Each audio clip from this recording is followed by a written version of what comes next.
हकीकत यही है कि आप फेल हुए हो, ये दुनिया में कोई यूनिक उदाहरण नहीं है। ऐसे हज़ारों एग्जाम्पल मैं आपको दे सकता हूँ जो सारे फेल हो रखे हैं।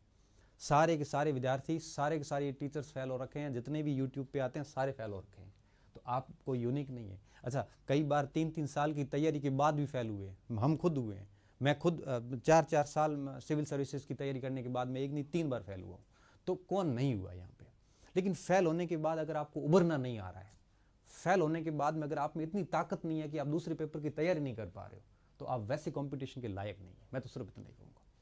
तो लायक बनिए, अपने आप को लायक बनाइए। देखो, परीक्षाएं जो होती है वो केवल ज्ञान की नहीं होती है, परीक्षाएं धैर्य की भी होती है, परीक्षा आपके मेंटल की मजबूती की भी होती है, परीक्षा आपकी परिस्थितियों की भी होती है।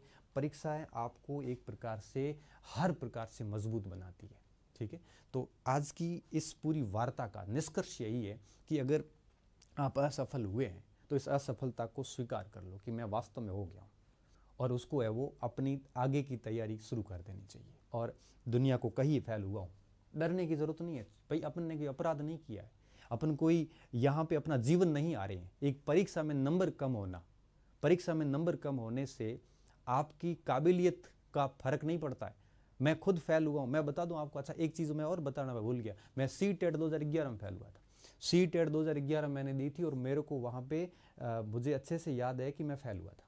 अब जब मैं CTET में मैं फेल हुआ था तो मेरी काबिलियत ख़त्म नहीं हुई। मैं आज कॉलेज में बैठा हूँ, आराम से नौकरी कर रहा हूँ, और उसके बाद मैंने कई सारी नौकरियाँ कर ली। तो कहने का मतलब ये है कि एक परीक्षा फेल होने से आप अपनी काबिलियत पर संदेह ना करें।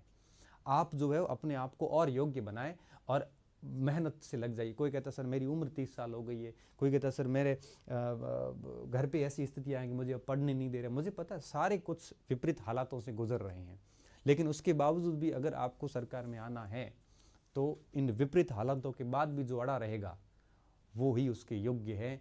और अदरवाइज आजकल लाखों की भीड़ परीक्षा देती है, और उस लाखों की भीड़ में आपको पता है कि सैकड़ों या हज़ारों बच्चे ही अंदर आते हैं।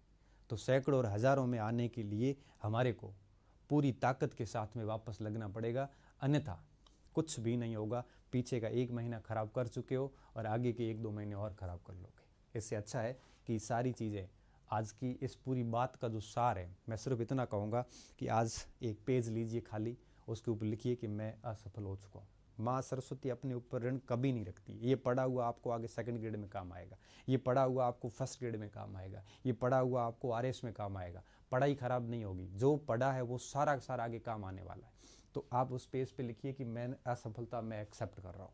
ठीक है, और उसके बाद अब आगे जो भी वैकेंसीज है, 3-4 वैकेंसीज है, सारी वैकेंसी देख के चुन लो कि मेरे को किसकी तैयारी करनी, और एक ही करना विद्यार्थियों, एक की ही तैयारी करना। एक चुन लो कि मुझे अब इसकी करनी, 1st ग्रेड की करनी है या 2nd ग्रेड की करनी है, या वीडियो की करनी है, जूनियर अकाउंटेंट की करनी है, किसकी करनी है, पुलिस की करनी है, जिसकी भी करनी है, एक चुन लो। एक चुनने के बाद में, और ये बात किसी को बताओ मत कि मैं इसकी तैयारी कर रहा हूँ, माहौल मत बनाओ, सिर्फ तैयारी करो, रिजल्ट अपने आप माहौल बना देगा।